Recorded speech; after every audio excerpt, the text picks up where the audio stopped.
সর্বপ্রথম সেই মহান আল্লাহ তাআলার লক্ষ কোটি শুকর এবং প্রশংসিত, যিনি আপনাকে আমাকে মনোনীত করে কোরআনের মাহফিল বেহেশতের বাগানের মধ্যে আসা এবং বসার সুযোগ করে দিয়েছেন। তাতে আপনারা খুশি না বেজার? কম না বেশি?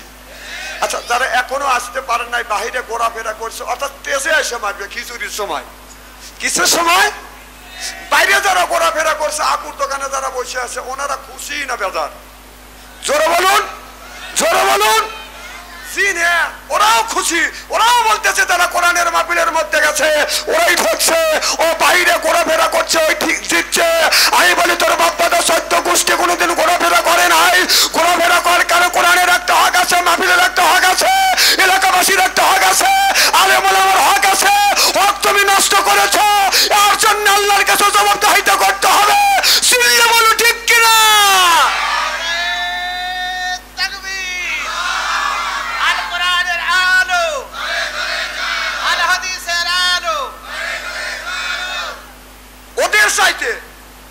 আল্লাহ লক্ষ লক্ষ কোটি কোটি গুণ দয়া করে মায়া করে কোরআনের মাহফিল বেহেশতের বাগানের মধ্যে আসা এবং বসার সুযোগ করে দিয়েছেন। তাতে আপনারা খুশি না বেজার? কম না বেশি? বেশি যদি হয় সমস্যার উচ্চ কণ্ঠে বলুন, আকু জানি শুনবার পরে বলেন আলহামদুলিল্লাহ। ওদের চাইতে আল্লাহ লক্ষ লক্ষ কোটি কোটি গুণ দয়া করে মায়া করে আমরা এমন একজন নবীর উম্মত হতে পেরেছি, এই নবী উম্মতের ব্যাপারে হা বলে হালাল হতো, না বললে হারাম হতো, পা ফেললে আরশে আজিমে যাইতো। সুবহানাল্লাহ, একটু জোরে কর। সেই নবীর উম্মত, আমার নবী আমার মর্যাদা আমাদের চাইতে একেবারেই কিন্তু কম না। এই নবীর উম্মতকে যদি আল্লাহ দোজখে দেয়, নবী আমার শাহাদত আঙ্গুল ইশারা করে বলবে, ইয়া আল্লাহ, তোমার যে এই বান্দাকে জাহান্নামে দিচ্ছ, তোমার এই বান্দা হলো আমার দলের লোক, আমার দলের কর্মী। আল্লাহ বলবে, ফেরেশতা দাঁড়াও, আমার যে এই বান্দাকে জাহান্নামে নিয়ে যাচ্ছ, এই বান্দা হচ্ছে আমার বন্ধুর দলের লোক, আমার বন্ধুর দলের কর্মী। আমি আল্লাহ আমার অর্ডার ক্যান্সেল করে পুনরায় অর্ডার দিলাম, জাহান্নাম নয় জান্নাত পর্যন্ত পৌঁছা দেয়। সেই নবীর দল করার জন্য কারা কারা রাজি? দুই হাত টান করে তাকবীর উলোর সাথে দেখান তো দেখি। কইছে তাকবীর দেওয়া লাগবে না, এখন তাকবীর দিয়ে লাভটা কি? বউ যখন মার্কেটে দেবে তখন তাকবীর দিও, আমি তোমার চিনি না, তখন তাকবীর দিবে। আমার বউ মার্কেটে চলো, পাবলিক সবাই ছায়া দেখো, ওদেরকে আমাকে শিখেন লাগবে নাকি? আমার এলাকা না। ওদের চাইতে ওই নবীর প্রতি জানাই লক্ষ কোটি দরুদ ও সালাম। সকলেই পড়ুন সাল্লাল্লাহু আলাইহি ওয়াসাল্লাম। সর্বপ্রথম জানতেছি আমার ভাইয়ের, আপনারা সকলে ভালো আছেন? আপনাদের দোয়ায় আমাকে সুস্থভাবে সহিভাবে আপনাদের সামনে উপস্থিত করেছেন। আপনাদের পবিত্র জবান থেকে এ গুনাহগার বাপসু আনসারীর জন্য খাস করে দোয়া করুন। অল্প সময় হলেও যেন কোরআন আর হাদিস থেকে বাস্তব ভিত্তিক দু চারটি কথা আমার মনিব, আমার রব, আমার সৃষ্টিকর্তা, আমার বিধানদাতা, আমার রিজিক দাতা আমার জবান থেকে যেন বের করে দেয়। সকলে বলুন আমিন। আর একটিবার বলুন, একটু জোরে বলুন। আমি আপনাদের কাছ থেকে দোয়া চেয়ে নিয়ে আপনাদের সার্বিক আর মঙ্গল কামনা করে আলোচনা শুরু করছি ইনশাআল্লাহ। কাল কিয়ামতের ময়দানে সর্বপ্রথম একটি কথা জিজ্ঞাসা করবে, বলবে বান্দা নামাজ পড়ছো? নামাজি ব্যক্তি বলবে আল্লাহ নামাজ পড়ছি। সুবহানাল্লাহ, একটু জোরে কর। বেনামাজি ব্যক্তিকে বলবে বান্দা নামাজ পড়ছো? বেনামাজি ব্যক্তি কোনো কথা বলবে না। বাংলাদেশের এমন কোন ডিস্ট্রিক্ট নাই যে আল্লাহ আমাকে ওই জায়গায় নেয় নাই। আমি প্রত্যেকটা ডিস্ট্রিক্টে যাই, স্টোর দিয়ে দেখছি বাংলাদেশের মধ্যে সবচেয়ে অবধ মানুষ কারা? যারা আযান শুনলে মসজিদে যায়, ঠান্ডা পানি দিয়ে ওযু দিয়ে ফজরের নামাজ পড়ে। সুবহানাল্লাহ, একটু জোরে কর। এদের চাইতে অবধ মানুষ আর সরল মানুষ আমি খুঁজে পাই নাই। আর বাংলাদেশের মধ্যে সবচেয়ে চালাক মানুষ কারা? যারা নামাজ পড়ে না। কথা কোন? কিছু লোক আছে প্রত্যেকদিন নামাজ পড়ে, কাকে খুশি করবার জন্য? আরো জোরে, জোর হলো না। আর কিছু লোক নামাজ পড়ে 7 দিন নামাজ নাই, শুক্রবার দিন জুব্বা গায়ে টুপি মাথায় দিয়ে মসজিদের আগের কাতারে দাঁড়ায়, জোরে করে গলা খ্যাক করতে দেখায়, আমি কিন্তু আইছি। এরকম লোক আছে না নাই? জোরে বলুন। এর হলো 1 নাম্বার চালাক। এর চাইতে যারা বেশি চালাক, তারা শুধু ঈদুল আজহার, ঈদের ভেতরে দিন নামাজ পড়ে। কথা কোন? বেশি চালাক। ওরা ঈদুল আজহা ঈদুল ফিতরের দিনও পড়ে না, ওরা খালি শবে বরাতের দিন নামাজ পড়ে। যাই হয় রে কয় যে 9টা নুসল্লি শুরু করে দিলাম। কি 9টা নুসল্লি? জিজ্ঞেস যদি করা যায় কয় রাকাত নামাজ পড়ছে, কেমন 70 রাকাত পড়ছি। ওরা ওই দিন নামাজ পড়ে আল্লাহ তুমি বাংলাদেশ আমার নামে লিখে দিও, আল্লাহ কয় দেবো না। তার চাইতে যারা বেশি চালাক ওরা ও নামাজেও যায় না। মানুষ মরে গেলে ওই নামাজে হাজির হয়, কারণ ওই নামাজে গেলে খাওয়া পাওয়া যায়। এটা কি মুসল্লি? চালাক মুসল্লি। যে নামাজ পড়ে আল্লাহর ভাষায় তাকে বলা হয় নামাজি, যে পড়ে না তাকে কি বলে? কথা কয় না, জোরকন কি বলে? আরো জোরে। বেনামাজি কত ওরা ভয় খায়, ভয় পান নাকি? যে নামাজ পড়ে না তারে বলা হয় বেনামাজি, যে নামাজ পড়ে তারে বলা হয় নামাজি, যে পড়ে না তারে বলা হয় বেনামাজি, যে সুদ খায় তারে বলা হয় সুদখোর, যে ঘুষ খায় ওরাই তো বলা হয় ঘুষখোর। কথা কোন? সকালবেলা ফজরের নামাজ পড়ে ইমাম সাহেব সাত্তারকে সাথে নিয়ে, হাজি সাহেবকে সাথে নিয়ে বেনামাজির বাড়িতে যদি ডাক দেওয়া যায়, বেনামাজি ভাই বাড়িতে আছেন, ও খুশি না বেজার? জোরে বলুন। বাহ, তুমি নামাজ পড়ো না, আল্লাহর ভাষা তোমাকে বেনামাজি বললি তুমি বেজার হও। তোমাকে বেনামাজি বলবো না, তোমাকে পিসাব বলবো না। যে সুদ খায় তারে কি কয়? আর কথা কবি জোরে কোন? যে সুদ খায় তারে কয় সুদখোর, যে ঘুষ খায় তারে বলা ঘুষখোর। সকালবেলা ফজরের নামাজ পড়ে সাত্তার মাওলানা খাদি সাহেবকে সাথে নিয়ে, আপনাদের মধ্যমেক সাথে নিয়ে সুদখোরের বাড়িতে যদি ডাক দেওয়া যায়, সুদখোর ভাই বাড়িতে আছেন, ও খুশি না বেজার? আরে খালি ও বেজার না, ওর বই জাটালিয়ে আসবে, আমার স্বামী সুদ খাক না গু খাক, তার তোর কি?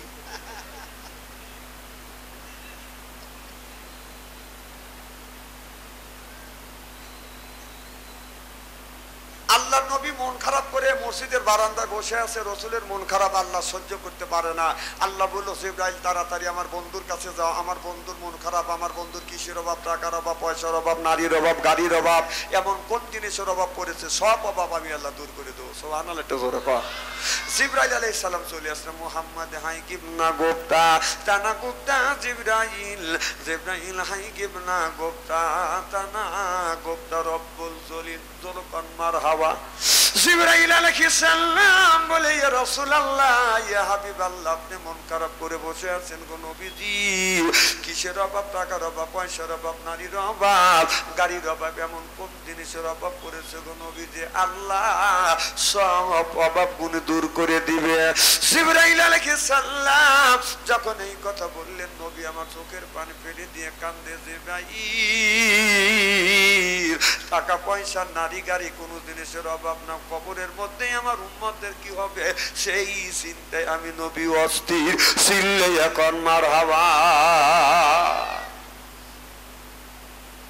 আমার ভাইয়েরা, আমার জিবরাইল আলাইহিস সালাম আমার নবীরে লইয়া বডি সালমানের কবরের পাশে গেলেন। যাইয়া ডান পাখা দিয়ে হালকা আঘাত করলেন আর বললেন, আল্লাহর হুকুমে আল্লাহর বান্দা জিন্দা হয়ে যাও। দেখা গেল কবরের মাটি ফাটতে লাগলেন, লাফাতে লাগলেন। কবরের ভিতর থেকে আল্লাহর একটি বান্দা বান্দান বের হয়ে আসলেন। এত সুন্দর চেহারা, মনে হয় তার চেহারা দিয়ে বান্দার নূর চুমকিচ্ছে। মান সাকুলাত মাওয়াজিনুহু, সুবহানাল্লাহ বললেন না? অন্ধকার রাত্রিতে একটি তারকা আকাশে যেমন উদিত হয়, এই তারকাটা আকাশে বাদান ঝিকমিক ঝিকমিক করে জ্বলতেছে। ওই লোকটার চেহারা থেকে নূরের আলো বাদান ঝিকমিক ঝিকমিক করে জ্বলতেছে। আকাশের তারা গুলো, আকাশের তারা গুলো ঝিলিমিলি জ্বলছে। বলুন, হাবিব এসেছে, রাসূল এসেছে, আমার নবী এসেছে, হাবিব এসেছে। দরকার মারহাবা। এই দৃশ্য দেখে নেন পর জিবরাইল জিবরাইল আলাইহিস সালাম পাকা দিয়ে হালকা আঘাত করলেন, আল্লাহর বান্দা কবরের মধ্যে চলে গেলেন। কিছু দূর আগা যায় আর কবরের উপরে বাদান পাকা দ্বারা হালকা আঘাত করলেন, বললেন কুম্বি ইজনি ইল্লাহ, আল্লাহর হুকুমে আল্লাহ, আর বান্দা বাদান জিন্দা হয়ে যাও। দেখা গেল কবরের মাটি ফাটতে লাগলেন, বাদান লাফাতে লাগলেন, কবরের ভিতর থেকে আল্লাহর আরেকটি বান্দা বাদান বের হয়ে আসলেন। এত সুন্দর বাদান বের হয়ে আসলেন, এমন কালো বাদান বেগুন চুলার মধ্যে দিলে যেমন রং হয় ওই রকম কালো কুসিমান বাদান বের হয়ে আসলেন। এই দৃশ্য দেখানোর পর পাখা দ্বারা হালকা আঘাত করলেন, আল্লাহর বান্দা কবরের মধ্যে চলে গেলেন। আল্লাহর নবী বললেন, জিবরাইল দুইটা মানুষের কারণ বুঝলাম না। জিবরাইল আলাইহিস সালাম বলে, রাসূল গো, প্রথম নম্বরে যেই মানুষটাকে দেখানো হলো এই মানুষটার জীবনে নামাজ ছাড়ে নাই, রোজা ছাড়ে নাই, হজ ছাড়ে নাই, যাকাত ছাড়ে নাই, কোরবানি ছাড়ে নাই, ধর্ম নিরপেক্ষ মতভেদকে ঘৃণা করেছে, আল্লাহর বিধিবিধান মেনে চলছে, আল্লাহ কবরটা ফুলের বাগান বানাইছে। ইসলাম, ইসলাম ছাড়া অন্য কোন তন্ত্রমন্ত্র জাতীয়তাবাদ ধর্ম নিরপেক্ষ মতভেদ কেউ যদি কায়েম করে, ফালি ইউকবালা মিনহু, ওর নামাজ রোজা হজ আর যাকাত আল্লাহর দরবারে কোনোদিন কবুল হবে না, হতে পারে না, হওয়া সম্ভব না। ওয়া ফিল আখিরাতি মিনাল খাসিরিন।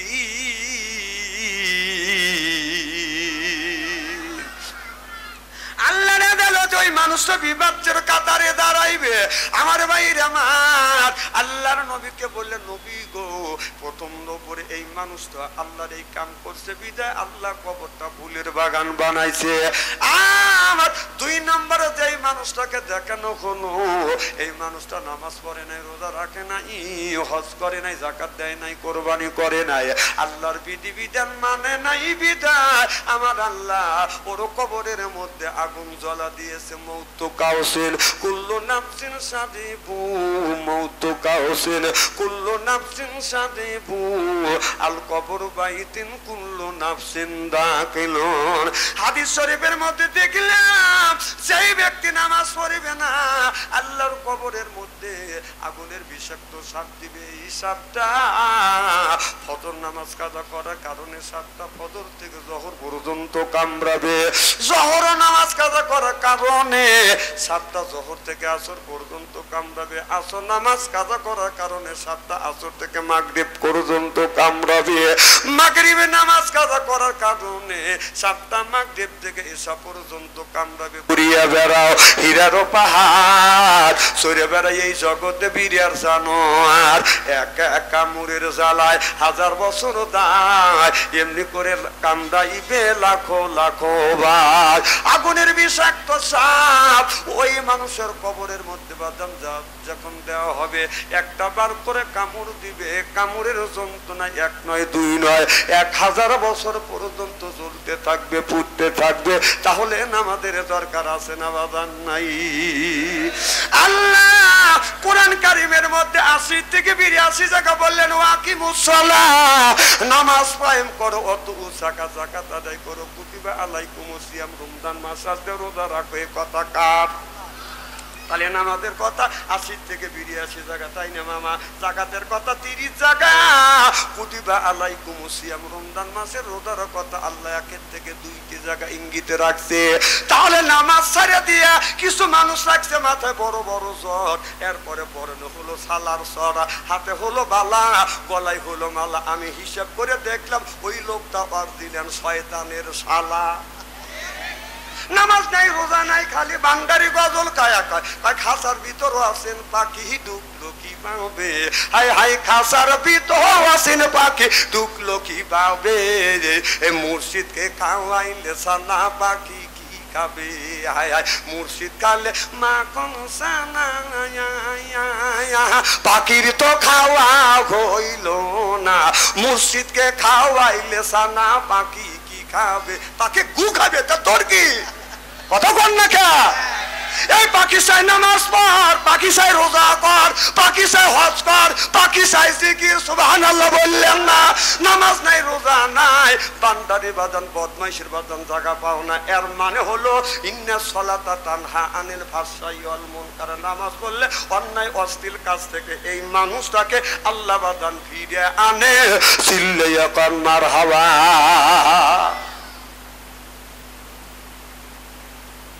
খুব কি খারাপ লাগতেছে? আমি যদি ঘন্টা দেড়েক আলোচনা করি, শোনার জন্য রাজি আছেন তো?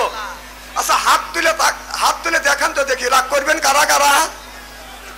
না না বুঝছি আপনাদের মন মানসিকতা খুব ভালো আছে। অন্তর থেকে দোয়া করি আল্লাহ যেন জান্নাতে যার নেক আমল শিখিয়ে দেয়। আমিন কোন? একটা তাকবীর দেন তো দেখি, আকুর চাষটার লোক একটু চুমকে উঠুক যে এখানে আমরা মানুষ আছি। রেডি? গলাটা একটু পরিষ্কার করেন, বলে নারাই তাকবীর, এই আল কোরআনের আলো, এই আল হাদিসের আলো, টিপিসিডির আলো। হ্যাঁ জ্বলাও।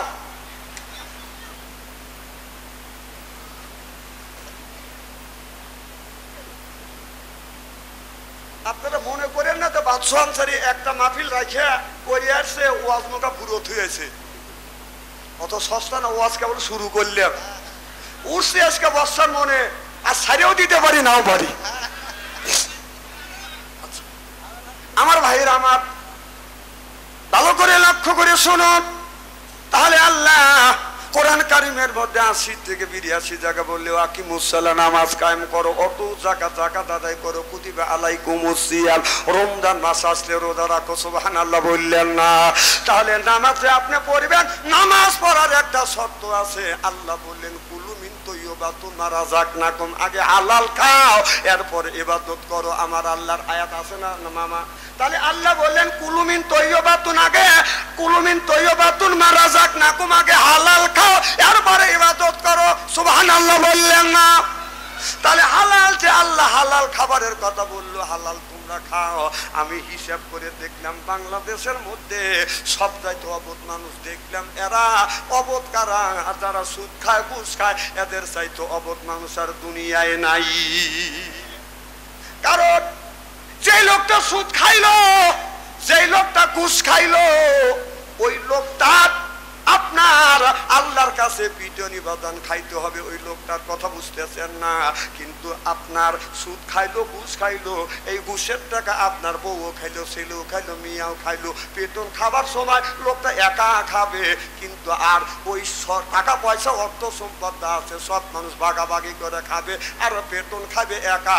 যে লোকটা একা বেতন খাইয়া সব মানুষকে বাঁচাইতে চায়, এর চাইতে অবধ মানুষ আল্লাহর জমিনে হয় না। ঠিক এরা কয় ঠিক।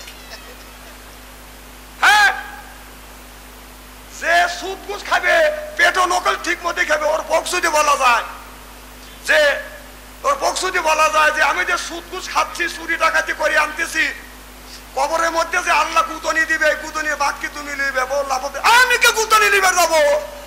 কথা কোন? মানে 100 সুদ ঘুষ খায়, 2 ভাই, আর একজন নামাজ কালাম পড়ে। আর এক ভাই কয় যে রে নামাজ কালাম পড়ে করলি কি? একবেলা খায়া দিন যায়, একবেলা খায়া দিন যায় না। আর দেখ আমি যে লাভের লাভ, লাভের লাভ, কথা বুঝতেছেন না? আমি সুখে থাকি। বললো ভাই মরে গেলে কেউ তোমার আপন হবে না। কয় না, মরে গেলে আমার আপন হবে। কয় যে আপন যে হবে না তোর প্রমাণ করতে পারবি? তা অবশ্যই প্রমাণ করতে পারবো। যে কিভাবে? তুমি পেয়ার ধরে সবার সামনে যায় সিটা পরে দেবে, মরার ভান ধরে থাকবে, বাকি কাজ আমি করব। কি করব? বাকি কাজ আমি করব। এখন বাড়ির মধ্যে যায় কাঁদতেছে, চিকুর দেখা দিয়ে উঠছি। দেখেন না যে রমজান মাসে আবুর চাষটালে হঠাৎ করে ঢুকছি, ঢুকে দেয় যে একজন এই খাইতেছে, সিগারেট খাইতেছে আর চা খাইতেছে। রোজার মাসে তুমি এই কাম করছে, আর সাথে সাথে পেয়ার ধরে কাঁদে, ওকে মারে হুজুর রে, এদের বেটা হুজুর দেখেন কি সিটিয়ার, সিটিয়ার আন্তর্জাতিক সিটিয়ার দেখছে না? কথা কি আমি অবাস্তব বলতেছি নাকি? আচ্ছা, তো এখন ওই লোকটা কি করছে? ওই লোকটা আপনার পেয়ার ধরে বলতে বলতেছে আমি মরে গেলাম মরে গেলাম মরে গেলাম, পেটের ব্যথা ওঠে, এই মরে যা আর নাই শেষ। এখন বলতেছে কবিরাজ নিয়ে এসো, কয় কবিরাজের কাজ হবে না। কবিরাজের সাথে পরামর্শ করছে, ডাক্তারের সাথে পরামর্শ করে কয় না এই রুগী বাঁচানো সম্ভব না।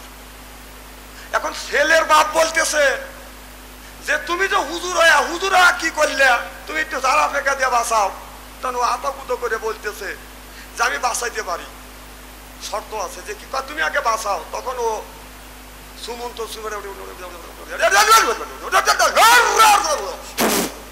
দিয়ে কয় ব্যথা আমার হাতে উঠে গেছে, ব্যথা আমার হাতে উঠে গেছে, এই ব্যথা আমি যার গায়ে ছেড়ে দিব সেই ব্যক্তি আপনার যার গায়ে ছাড়বো ওই লোকটা বাঁচতেও পারে নাও বাঁচতে পারে, কিন্তু আমার ভাই বাইসে উঠবে, কিন্তু লাভের সে লোকটা মরেও যেতে পারে। তখন ব্যক্তিটা হাতে নিয়ে বলতেছে ছেলেকে বলতেছে বাবা তোমার বাবার ব্যথা আমার হাতের মধ্যে আমি তুলে আনছি, এখন তোমার আব্বা বাঁচে যাবে। এই ব্যথাটা আমি যদি তোমার কাছে ছেড়ে দেই তোমার আব্বা বাঁচে যাবে, আর তুমি বাঁচতেও পারো মরতেও পারো, তবে মরার সম্ভাবনা বেশি আছে, ছেড়ে দেই তোমার আব্বা বাঁচবে। ছেলে তখন বলতেছে আব্বা মরছে মরি যাও নতুন করে, আর আমি মরতে চাই না। ছোট ছেলেকে বলতেছে তোমার বড় ভাই তোমার বাবার বাদ নিল না, তুমি বাবা বাবা বলে কাঁদতেছে, যে ব্যথাটা আমার হাতে উঠছে এই ব্যথাটা এখন তোমার আব্বা বেঁচে যাবে, এই ব্যথাটা যদি তোমার শরীরে আমি ছাইড়ে দিই তাহলে তোমার আব্বা বাঁচবে, তবে তুমি বাঁচতেও পারে মরতে পারো, কিন্তু সম্ভাবনা বেশি আছে। এবার ছোট ভাই বলে বড় ভাই আগে জন্ম নিছে সে এই মরণের ভাগ নিল না, আমি কেন নেবো, আমি চললাম। এদিকে বউ বসে কাঁদতেছে আমার সোনার যৌবন অঙ্গার হইল, সোনার যৌবন অঙ্গার হইল স্বামীর লাইগা রে। তখন বলতেছে ভাবি আপনার সোনার যৌবন অঙ্গার আপনি করিবেন না, আপনার এই যে বাবির ব্যথা আমার হাতে তুলছি, আপনি বাইকে যদি বাঁচাতে চান এই ব্যথাটা আপনার শরীরে যদি আমি সারিয়ে দেই তাহলে আমার বাই বাঁচে যাবে, আর আপনি বাঁচতেও পারেন মরতেও পারেন, তবে মরার সম্ভাবনা বেশি হয়েছে। এবার বউ ফাল দিয়ে ওঠে আমি ওর সাথে বিয়ে বসে এই ব্যথা লেওয়ার লাগে। ও মনে মনে বলতেছে যে বাড়ির কাছে ওয়াদা যদি না দিতাম তার লাভ দিয়ে উঠে চুলের মুঠো বাড়িয়ে ধরিয়ে, কথা বুঝতেছেন না আমার ভাইয়ের? আমার মরণের সময় কেউ কারোর আপন হয় না, কেউ কারোর আপন হয় না, ও বাদান কেউ আপনার সঙ্গে যাবে না। এই জন্য কুলুমিন তৈয়বাতুন মা হারাম আগে হালাল খাও, এরপরে আল্লাহর ইবাদত করে, এই জন্য ইবাদতটা আল্লাহর দরবারে কবুল হয়ে যাবে। আমি ছোট্ট একটা আপনাদের বাস্তব দৃষ্টান্ত দিব। আপনার 20 বছর 25 বছর আগে এই দেশে বাজার ইরিদান বনে নাই, তিল বুনছে, পাট বুনছে, কাউনগুনি বাদান বুনছে, এরপরে আপনার আপনার ওই যে আমন ধান বুনছে, খেতে বৃষ্টি হয় না। আপনার দাদাই আমার দাদা, আমার বাবা আপনার বাবা, আমার চাচা আপনার চাচা মাঠের মধ্যে যাইয়া নফল নামাজ পড়িয়া এইরকম করে আল্লাহর কাছে হাত তুলে মোনাজাত করছে, রে আল্লাহ আল্লাহ এই জমিনে যদি বৃষ্টি না দেয়, বৃষ্টি যদি না দেয় এই জমিনে ফসল হবে না, ফসল যদি না হয় আল্লাহ কি খাবো, কি খাইয়া তোমার ইবাদত করব? আপনারা বলুন আগের জামানা বৃষ্টি নামছে কি না? কথা কন। এখন আগের জামানার মানুষ দোয়া করছে, বৃষ্টি আল্লাহর দরবার থেকে বর্ষিত হয়েছে। আর এখন গত বছর দেখছি বাংলাদেশের হাফেজ কারি মাওলানা পীর বুজুর্গ পীর সাহেব কুই সাহেব সব সাহেব মিলিয়ে আল্লাহর কাছে দোয়া করছে আল্লাহ বৃষ্টি নামাও। এর মানে হলো বাজান বৃষ্টি নামে নাই, দোয়া কবুল হয় নাই। আগেকার মানুষের দোয়া কবুল হয়েছে, এখনকার মানুষের দোয়া কবুল হয় নাই, বড় বড় পীর সাহেবের দোয়া কবুল হয় নাই। এর মানে হলো আপনার পীর সাহেবের মুরিদ খাইছে বাজান সুদ, খাইছে ঘুষ, ওই পীর সাহেব ওই ঘুষের টাকা সুদের টাকা ওই পীর সাহেবকে দিচ্ছে, ওই পীর সাহেব খাইছে গরু খাইছে বরকি খাইছে, সবকিছু খাইয়ে পেটটা বাদান আপনার গোরস্থান বানাইছে, গরু বরকি। কথা কন, এক একটা পীর শালার পেট কি? আল্লাহ রসুল বলছে যে সুন্নত তরিকায় খাবার খাইলে, সুন্নত তিন তরিকায় যদি খাবার খাওয়া যায় আপনার বুকের চাইতে পেট কোনোদিন বড় হইতে পারে না। 1 নাম্বার খাবার, এক ভাগ খাবার, 1 ভাগ খালি, 1 ভাগ পানি। বাংলাদেশের যত কাছে আমার কাছে দেন, 3 মাসের মধ্যে ওই শালার যদি পেট না কমাইছি। কতক্ষণ শালারে খায়া খায়া পেটটা গরু বর্কির গরুস্থান বানাইছে। কথা কয় না পাবলি, স্ত্রী করে ভালো দেবো আমি আজকে। হয় সাদা তোর ওয়াজ করবো, এলাকা না ওয়াজ করলে অঞ্চলের কি হবে? খারাপ লাগতেছে নাকি? তবে হক কথা আমি বলবো, স্ত্রী করেই যাবো আজকে। আমার পক্ষে আছে, হ্যাঁ না না, উচিত কথা তো বলবে না। যে পীর সাহেবের কাছে স্ক্রিন টাচ মোবাইল আছে, ও যে আল্লাহর ওলি আমি বিশ্বাস করি না। ও ল্যাংটা ছবি দেখে, অনর্গল অনর্গল মেয়েদের ছবি আসতেছে, ছবি দেখতেছে, চোখে কিনা চেনা হচ্ছে ল্যাংটা ছবি। অর্থাৎ যে পীর সাহেবের কাছে টাচ মোবাইল আছে, ও ল্যাংটা ছবি দেখো পীরের নাতি নিয়ে। কতক্ষণ তুই পীর সাহেব তোর কাছে ল্যাংটা ছবি, তোর কাছে টাচ মোবাইল মানে কি? কতক্ষণ না খেয়া? আরে সে আপনারা পার করবে, যার ভরসা করতেছেন, ও ল্যাংটা ছবি দিয়ে দিনের মধ্যে 32 বার জিনা করতেছে। কথা কয় না বাবু।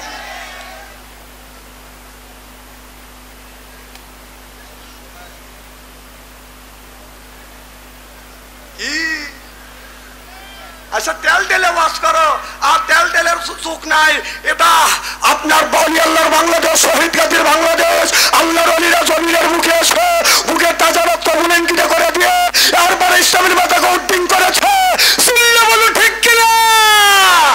সেই দেশে আর ভণ্ডামি চলবে না।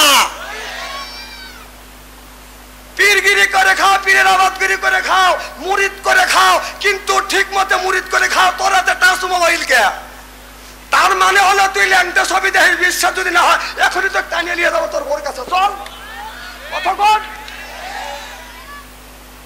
সারা বাংলাদেশ ঘুরে আমার টাচ মোবাইল লাগে না, তোর টাচ মোবাইল লাগে মানে কি?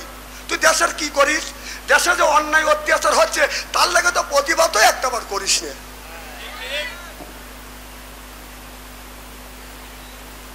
খবর দেওয়া কি করে? ও কি প্রতিবাদ করে? ঘৃণা করে? ওর তো অতগুলি মুরিদ আছে। এই যে দেশে যে চাল ডাল তেল মালের যে দাম বাড়ছে, একটা দিন মুড়িদান নিয়ে কি ও মিটিং মিছিল করছে? এর মানে ও খবর দেখে না, ও খবর হ্যাঁ আমি বুঝি না। এই কথা বললি বাদশাহ আনসারি ভালো না, স্থলে তলে থেকে যুব্ব গায়ে দিয়ে বলতেছে যে বাদশাহ আনসারি এই কয় তুই আয়, তুই আয়, তোর ক্ষমতা নেই হক কথা বলা।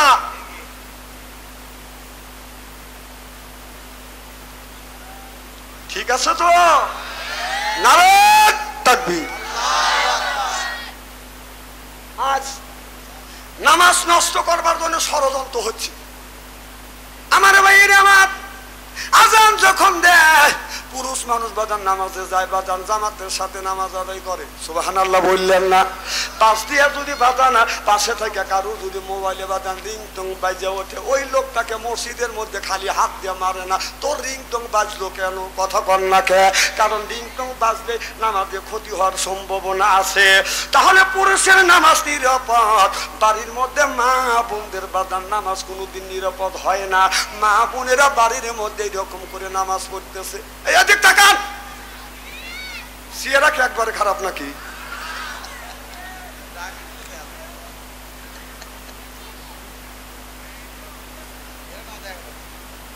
কি যেন বলতেছিলাম?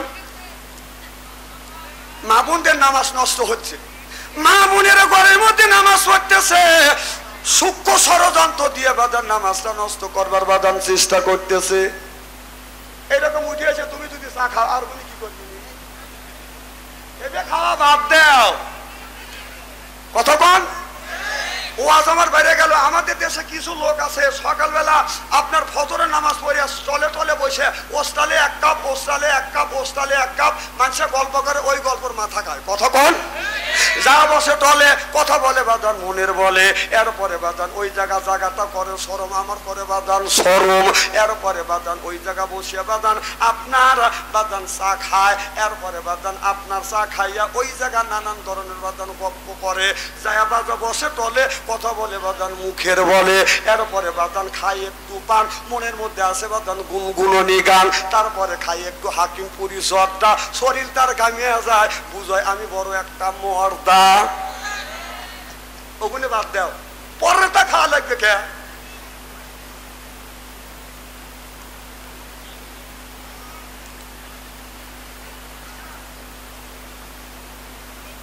আমি কাউরে খাতর করে ওয়াজ করতেছি না, আমি কোরআন হাদিস বর্তমান প্রেক্ষাপট মিলে কথা বলি আপনাদের বাঁচানোর জন্য। আল্লাহ রসুল বলছে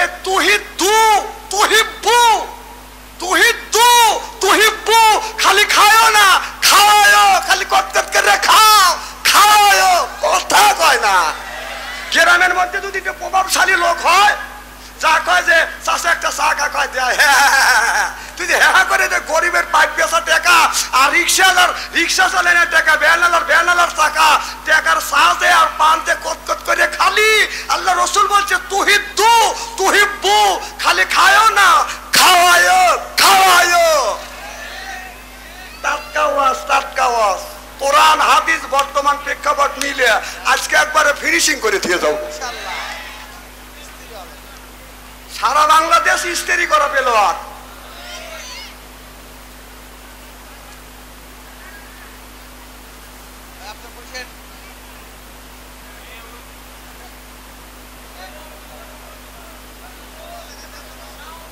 বসবে নারে তাকবীর, আল কোরআনের আলো, নারে তাকবীর।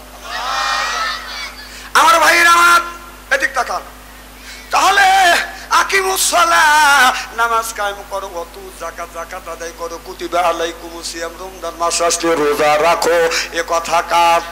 এই নামাজটা নষ্ট করবার জন্য বাদান ষড়যন্ত্র হচ্ছে। কিভাবে নামাজ নষ্ট করতেছে? পুরুষের নামাজটা বাদা নিরাপত্তা নিয়ে বাদা নামাজ পড়ে, মহিলাদের নামাজ বাদা নিরাপত্তা নাই।